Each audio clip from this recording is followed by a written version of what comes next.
I am joined with a fellow sexuality study minded scholar, Dr. Jacob Bloomfield. I want to tell you a little bit about Jacob. First, the book that we're going to be discussing is really exciting, but Jacob Bloomfield has a few fellowships. I will let him tell you about one of them because I can't pronounce the name, but his other that I can pronounce is an honorary research fellow at the University of Kent. His research is primarily in the fields of cultural history, the history of sexuality, and gender history. He, in his bio, said he was currently finishing a monograph, but I have it here and I'm holding it up for all of you who can see the video. It is a beautiful book called Drag: A British History from the University of California. It's about drag performance in modern Britain. But before I get into that, I have a lot of questions to ask him about it. And he is also, it says, undertaking work on the career and legacy of the musician Little Richard, which sounds quite exciting. So, Jacob, welcome. And if you want to say the name of your other postdoctoral fellowship, I would really appreciate it. Yes, thank you very much for having me. My name is Jacob, as you just kindly mentioned, and I'm a Zukunftskolleg postdoctoral fellow at the University of Konstanz. Oh, wonderful. Okay. So, first, I was just curious, how did you get into the field of sexuality studies? Like, is this something that happened from your PhD experience and studies, something in undergrad, or even this begins with Jacob in high school? Well, my mind has always been in the gutter, Andrew, and but formally, in terms of my study of the history of sexuality, well, I mean, how Freudian do we want to get about why I'm into this topic? I mean, in high school, I was very obsessed with Prince, the musician. Um, and obviously, sex is something that his songs deal with quite a lot, famously. Um, so, uh, but in terms of the kind of formal study of the history of sexuality, this started out in my master's year at the University of Edinburgh. I read an article by Charles Upchurch, whom some of your listeners might know about. He's a historian of Britain. Yes, he's been Um, on our show. He's a friend of our okay, show. friend So of the show, continue. Chuck Mhm. Upchurch. So yes, so friend of the show, Charles Upchurch is a big inspiration, and Professor Upchurch read an article on the Bolton and Park case, which was a case involving two drag performers, female impersonators, as they were called then, but they also cross-dressed in their private lives and in public offstage. And they were arrested in 1870 in London for conspiracy to commit sodomy. And then the subsequent court case kind of revolved around the extent to which drag on stage and off was indicative of sexuality, particularly homosexuality. And they were acquitted eventually, actually. So the prosecution wasn't able to definitively prove this connection between drag and sexuality. And this is one of the reasons, by the way, why I start my chronology, the book's chronology in 1870. So anyway, that inspired me to look a little bit more into drag, and I was very surprised that the history of British drag hadn't, there were some great books. I stand on the shoulders of giants, as they say. So, for instance, Lawrence Senelek's book, which is like a global history of cross-dressing performance, is great. But there were very few sources that focused specifically on the history of British drag performance. And so my master's dissertation was focusing on representations of male cross-dressing in British and American film. And then my PhD thesis was about male drag performance in Britain from 1918 to 1970. And then the book expands that slightly to look at drag history from 1870 to 1970.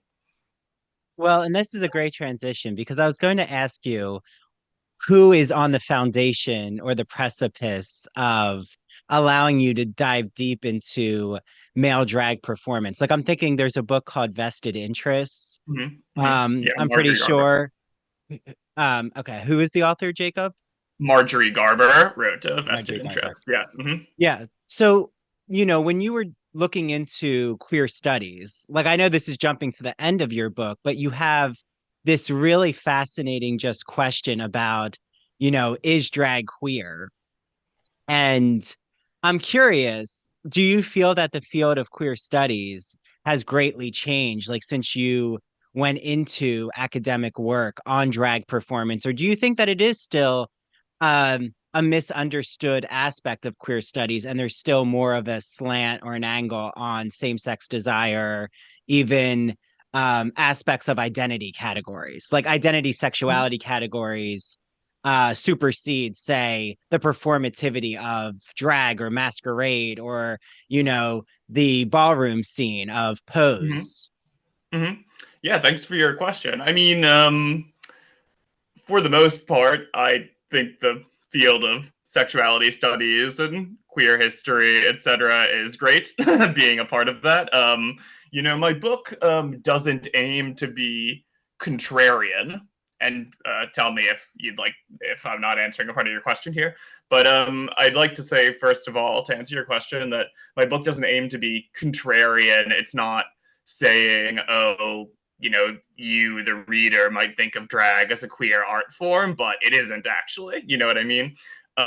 Basically, I'm trying to contextualize people's preconceived notions of modern drag. So, and I think kind of the idea we have of modern drag comes out of this cultural moment in 1870, where you have, for instance, the emergence of, let's say, proto-sexology, which leads into more formal sexology, sexual modernism. You have things like the Bolton and Park case. You have just the growth of the music hall in general, which brings drag along with it. You have the emergence of the pantomime dame and the growth of what we today might call glamour drag. So I kind of want to explain the background of where all these concepts that we associate with drag came about, how they came about, and whether they bear out in the past, I guess you could say. So in terms of the question of drag being a queer art form, as you said in the epilogue of the book, the epilogue is entitled "How Queer Is Drag?" And my answer to that is drag has long held fascination for same sex desiring and gender non-conforming audience members and practitioners.